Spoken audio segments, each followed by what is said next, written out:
कोई प्रोग्राम करें? क्या हमारी जिम्मेदारी नहीं बनती कि देश के सीमा की हिफाजत करने वाले लोगों के सम्मान में हम प्रोग्राम करें, उनकी हिम्मत अफजाई करें? क्या ये हमारी जिम्मेदारी नहीं बनती? इसी सवाल के साथ मैं अमृत की सरजमीन पर आया हूं। सैयद इकबाल हुसैन साहब से और रंजीत जी से मेरी आज पहली मुलाकात। बाकी लोगों से मेरी मुलाकात है, बातचीत है। डॉक्टर प्रवास साहब की सरपरस्ती मुझे हासिल रही है और खुदा का शुक्र है कि इकबाल साहब का नाम सुनता था, आज खिताब करने का मौका उनके सामने मिल रहा है। लेकिन सभी लोग जानते हैं कि मैं रवायती अंदाज से बोलने का आदी नहीं हूं। मैं सिर्फ गुफ्तगू और बातचीत करने का आदी नहीं हूं।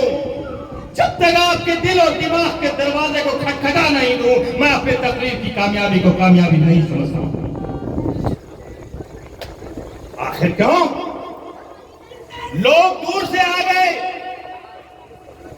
सरजमीन बंगाल से आ गए, सरजमीन झारखंड से आ गए, सरजमीन उत्तर प्रदेश से आ गए, सरजमीन पटना से आ गए, लेकिन जो बलवाला, जो जोश सरजमीने अमृत में दिखना चाहिए, उसकी कमी महसूस हो रही है।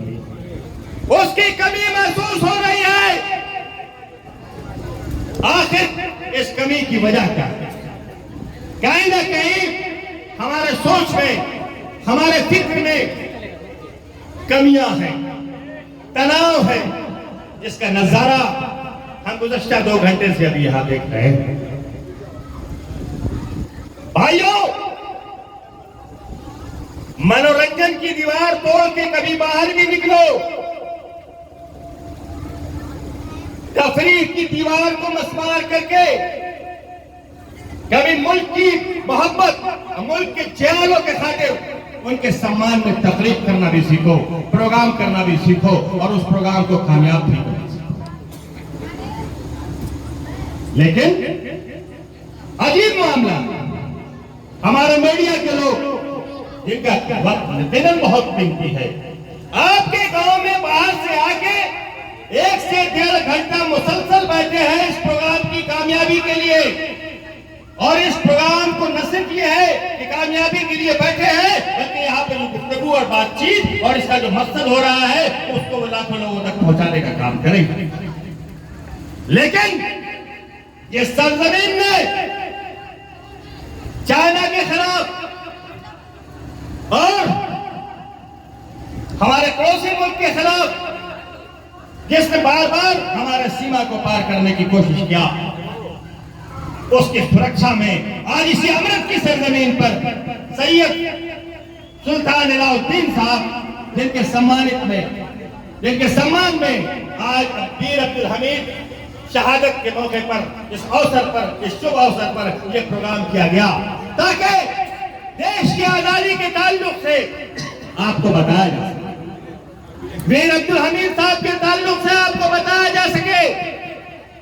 और जब हम वीर अब्दुल हमीद को याद करेंगे तो फिर हम टीपू सुल्तान को भी याद करेंगे, हम भगत सिंह को भी याद करेंगे, पंडित बिस्मिल प्रसाद को भी याद करेंगे, ठाकुर रोशन सिंह को भी याद करेंगे, अशफाकुल्लाह को भी याद करेंगे, ब्रिगेडियर इकबाल को भी याद करेंगे। ये चीज लाने की जरूरत है नौजवानों में। अजीब सा समाज बनता दिखाई दे रहा है।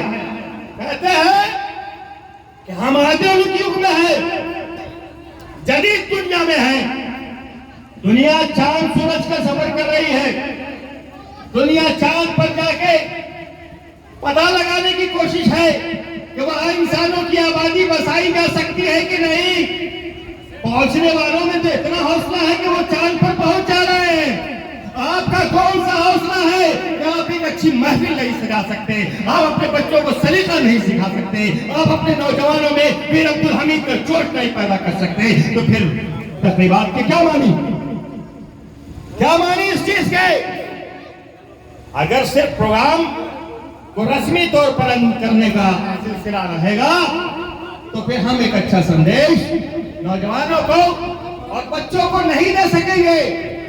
इसलिए किसी ने कहा है कि अगली नस्लों को, मोहतरम जनाब इकबाल साहब, डॉक्टर प्रवास साहब, किसी ने कहा है कि अगली नस्लों को तबाही से बचाने के लिए, अगली नस्लों को तबाही से बचाने के लिए जो भी करना है इसी नस्ल को करना होगा।